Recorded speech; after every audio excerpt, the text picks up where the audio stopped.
Well, welcome back. What have you been up to since we've seen you last? I've been up to some resting, some training, some other private stuff. Yeah, I was spending some times with my family and train. That's what I've been doing, waiting for the fight finally come up. Yeah, speaking about that, it was moved from UFC 298. What were your thoughts when you heard that it was going to be moving to a main event?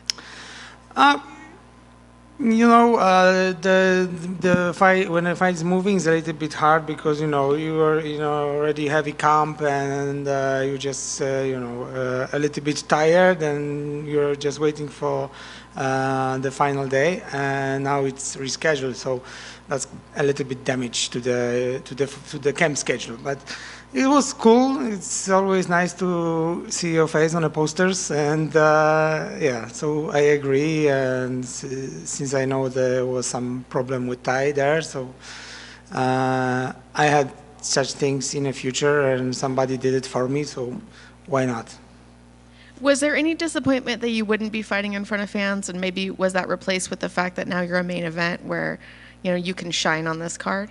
Yeah, that's something I was thinking. Like the UFC, the pay-per-view events are a little bit more the bigger event. And it was nice to be in Anaheim, but still getting the main event. I think it's equal for this one, so nothing changed.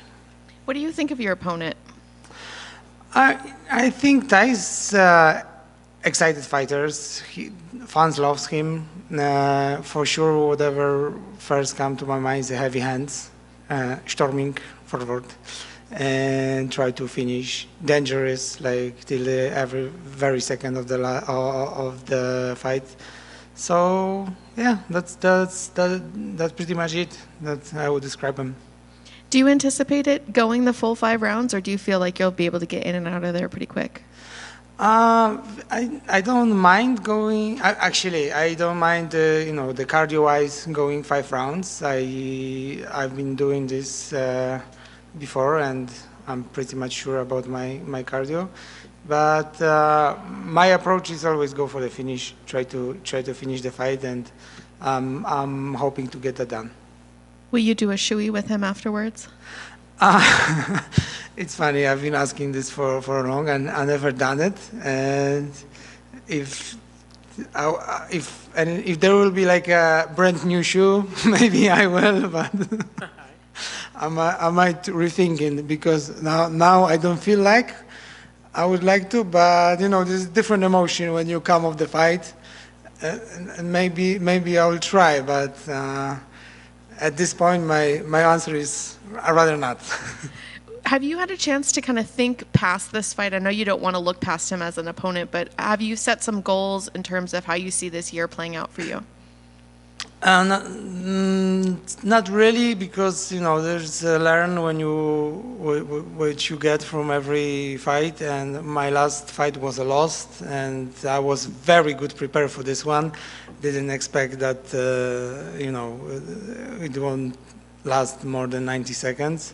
So right now it's a little bit different approach in my head. Try to focus on this one. Try to rebuild my get back on the winning streak, and then we will start creating the future. Right now, Thai is my next step, and that's it. He's only in my head. There's also quite a bit of confusion about what's happening with the heavyweight division right now. There's a champion and an interim champion, but the thought is that they won't fight each other next. So it's kind of putting a little bit of a backlog of title fights there. What are your thoughts on that? Do you feel like Jones should fight Stipe next, or do you feel like he should fight Tom Aspinall? I have some insight about it, and like I don't know if I want to share everything, but I don't mind it how it builds. I think for me personally, I would love to see the John Jones fighting Tom Aspinall, but whatever happens there and whatever brings attention to the heavyweight division is not like I'm not an expert how to keep it at the highlight. I'm just part of it. So I don't mind, and I don't want to say anything bad about the situation. For me, it's all good as long as I'm not there involved in a title shot. That's that's some other business right now. So I guess we got to get you a couple shoeies, and then I'll ask you the question again while you're drunk. Yeah, maybe that's when I answer it. But yeah, it's really tough one to to sort everything out. Yeah, if I was me deciding, I would see a John Jones fighting Thomas Pino. Thank you. And you mentioned that loss. The loss was to Aspinall, who eventually went on and now is the current interim heavyweight champ. Does that lessen that loss any? By any means, I'm sure every loss sucks, but is it a little bit better because the guy went on to be a champ? It wasn't like you lost to a guy that then lost to his next fight. Does that lessen it any, or is that not something that you think about? Yeah, for sure. When you have a loss, you just try to figure some stuff that will make it a little bit less painful. And yeah, that's one of the thing. And yeah, it's good to see that you are losing to the guy who is so good, and he proved it after my fight. So yeah, I just can see where the ceiling of Thomas Pinal is right now. Yeah. So when I was facing him, I knew how powerful he is. It's like I like to challenge myself, and yeah, I did. I took the risk, and if somebody would ask me to do it again, I will. Well, I guess I was going to kind of ask, were there positives you could take away from it? Because like you said, in 90 seconds, anybody could take a punch, and especially in the heavyweights, it could just be that day, and that's your number. Or were there positives? Are there things that you took away from that fight that you could use going forward?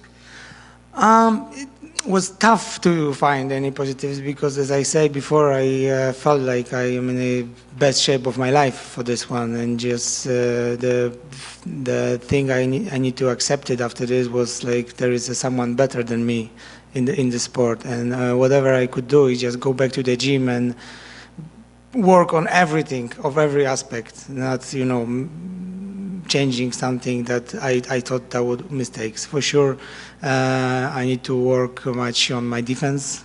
Yeah, that's one thing. But it's mentally it's hard to explain because the words never reflect that's what kind of a feeling you have and what kind of approaching you want to bring to another fight. But I just feel inside that brings me a lesson, and now I have a different approach. And I know you said your cardio was great. You're feeling great coming into that last fight. You're about a month removed from when you were supposed to fight. What does that process do? Do you give yourself a couple weeks to kind of just relax and get away from weight cutting and training, and then you get back into it? Or what was the process for you to get back into shape again, knowing you had a time off?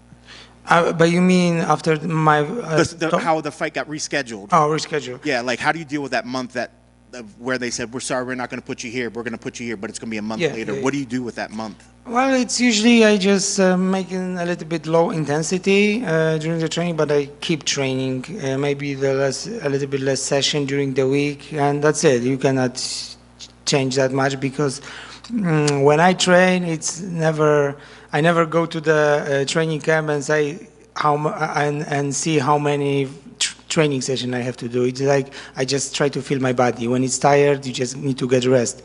When it's not tired, you try to go harder, and that's it. So when the fight was moved, I just listen to my body. If I feel like I'm already too much, I just took the day off or something like this, or maybe less intensity training. But it's I don't like to stick to any plan, like, not building this on myself. Try to, bring as hard as possible, but be wise also at the same time and listen to my body. Sure. And I know you wanted to be in front of crowds, but you've had some really good luck, or good fights, I should say, good results at the Apex. Mm-hmm. So is there a point that you're Does it feel confident? Do you feel confident when you fight at the Apex? Does it feel kind of like a home game because you've been here so often and you've had good results? Yeah, that's one thing. Yeah, it's a lucky place for me. Fight the expert in the Apex, all wins. I fought in T-Mobile, or I had a win there. I got married in Vegas, and happy live ever after. So everything comes to to be this place is lucky for me. I'm glad you said that. Your wife's gonna be very appreciative that you said happy ever after. The smaller cage, do you like that sort of thing? As opposed to, maybe some of the bigger events, the octagon slightly bigger. Do you like the smaller cage? There's other thing I don't, put that much, thinking about. It's sometimes, can be your advantage, sometimes it's not, but we both can have advantage or disadvantage about this. Sure. It's whoever find it. Yeah. And then last for me, I guess your keys to the victory. What needs to happen to make sure that you get your arm raised on Saturday? No, sure. I need to keep my face away from his hands. Sounds like obvious. Yes, that's the thing. I thank God it's not a power slap. Yeah. You're not a big fan of power slap? I don't mind it, but I wouldn't go for this one with Ty. Yeah. Especially if he starts first. Yeah, but for sure, the other things. I believe in some of my skills in striking, in kickboxing, and I can handle some fights in stand-up position. Also, I can break wrestle and grappling, and we prepare for kind of few scenarios in that fight. And yeah, but I think the plan is something that's supposed to be in your head, but it have to happen a little bit subconscious. You know what I mean? Like you cannot overthinking about the stuff. So yeah, that's my approach. What do you think of his striking? Of his striking? Yeah, I mean, obviously everybody knows he has power, but his technicality, how would you rate his striking? The thing is, I'm not a big striking expert, yeah. As you know, I rather judge the grappling of people, but it's not like maybe very technical, but powerful. And that's enough. I don't think like you need to be very technical if you have results. And he has there. He's been knocking out people, so I would say that. And then, very explosive. Marcin, I mean, we kind of touched on it right there, but I'm curious, Tai Tuivasa is known for getting into his brawls and making fights crazy. Are you happy to be in one of those, or are you kind of hoping to avoid getting into a crazy fight with him?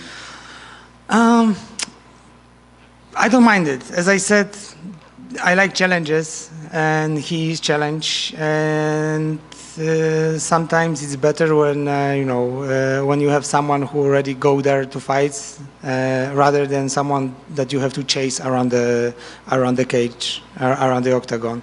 So it's fine for me. I just I'm not trying to to see my opponent's style as advantage or disadvantage. I just see him and try to adjust. Of course, man, and I've been around for a good while now.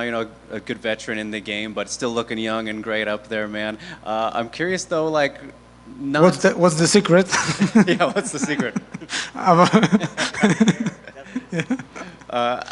Without looking too far ahead, obviously not thinking about retirement or anything, but because you've been around for so long, I'm curious, do you have an idea of how much longer you want to fight for, man? You've fought in so many people. I have no idea. I just feel like still doing good. I can feel it on my training. I just feel it in the fight, and I think whenever the moment comes, I will just feel it. Just don't want to plan it, because also I have a mindset that when you're thinking about something in the future, you just bring it into your life. So I don't want to think about retirement. I just want to enjoy my sport career. Not suggesting anything. Of Yeah, course, so. yeah, sure. Yeah. But I mean, with that in mind, man, again, mentioned all the great opponents you fought. I'm curious, is there one that stands out to you as like the toughest guy you fought so far in your career? Who would be the toughest? Yeah. Tom Aspinall, for sure. Yeah, I experienced his power, and yeah, he's the toughest one.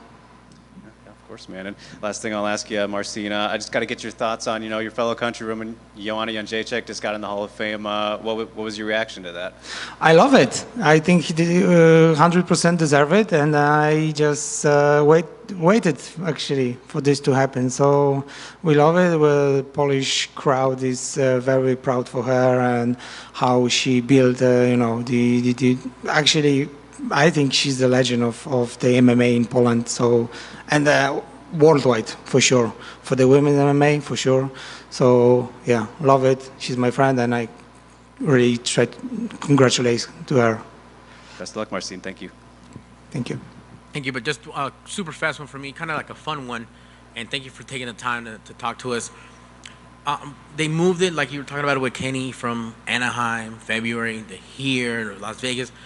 But what was the emotion like, the reaction when you said, wow, I'm in Las Vegas, I'm the main event, I'm on the poster? That's every fighter dreams of being on the poster in Vegas. And you did that now. So just how you reacted. Did you get emotional? Were you happy? I think you cried, but how was it when you got that news? The thing is, first I had to tell my wife that we don't go on a vacation in February 18th. Oh, man. So yeah, that was one of the things. No, but I just woke up at 6 o'clock in the morning and I saw a message from my manager that the fight is moved. So the emotions were mixed, between not getting the fight done, so on, and I'm already in a hard training camp, and maybe not being as a big pay-per-view event right now, but still getting the main event, another post, the poster with my name, also was something that made me happy for this one. So mixed feelings, like always in life. Excellent. Thank you, sir, and good luck on Saturday. Thank you.